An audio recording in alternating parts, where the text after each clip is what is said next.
Baiklah, terima kasih atas kesempatan diberikan. Perkenalkan, nama saya Saryon Priscilla Veronica dengan NIM 23024-150 dari kelas 5TI 6. Saat ini saya akan membuat presentasi video mengenai materi Simple Adaptive Weight atau SAW. Ini untuk memenuhi mata kuliah kecerdasan buatan atau AI. Nah, pengertian SAW atau Simple Adaptive Weighting. Metode SAW adalah salah satu metode dalam sistem pendukung keputusan yang digunakan untuk menentukan alternatif terbaik berdasarkan beberapa kriteria yang telah ditentukan. Nah, metode ini bekerja dengan cara memberikan bobot pada setiap kriteria sesuai tingkat kepentingannya. Kemudian melakukan proses normalisasi nilai agar semua kriteria berada pada skala yang sama. Nah, setelah itu, nilai setiap alternatif dikalikan dengan bobot kriteria dan dijumlahkan untuk memperoleh nilai akhir. Alternatif dengan nilai total terbesar dianggap sebagai pilihan terbaik. Metode SAW sering digunakan karena mudah dipahami dan perhitungannya sederhana, juga efektif untuk membantu pengambilan keputusan yang melibatkan banyak pertimbangan. Selanjutnya, tujuan penggunaan SAW yang pertama, membantu pengambilan keputusan, yang kedua, menilai alternatif berdasarkan kriteria, yang ketiga, menentukan peringkat terbaik, dan yang keempat, digunakan dalam berbagai bidang seperti pendidikan, kesehatan, proyek, dan lain-lain. Nah, komponen SAW ada 3, yaitu yang pertama alternatif A, contohnya A1 Gronggong, A2 Kembang Tanjong, A3 Padang Tiji, A4 Pidi, A5 Sigli. Yang kedua B kriteria, contohnya yang pertama C1 kepadatan penduduk, C2 angka kelahiran, C3 jarak ke pemukiman, C4 jarak ke SD lain, C5 harga tanah.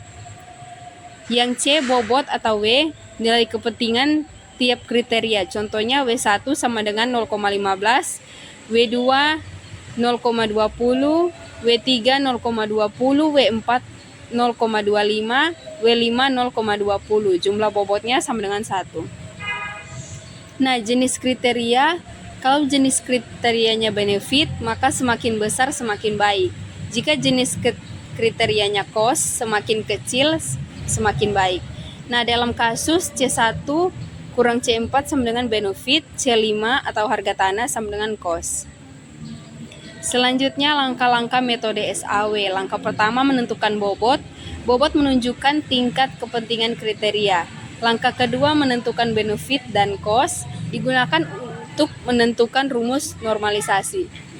Langkah ketiga, normalisasi nilai. Tujuannya menyamakan skala nilai. A benefit, R sama dengan nilai per nilai tertinggi. Contoh A1, C1 sama dengan 67/90 sama dengan 0,744. B cost, R sama dengan nilai terendah per nilai. Contohnya A1 C5 sama dengan 20/78 sama dengan 0,256. Langkah keempat, perhitungan nilai bobot. Rumusnya V sama dengan R kali W. Contohnya A1 C1 sama dengan 0,744 kali 0,15 sama dengan 0,111. Langkah kelima, perankingan.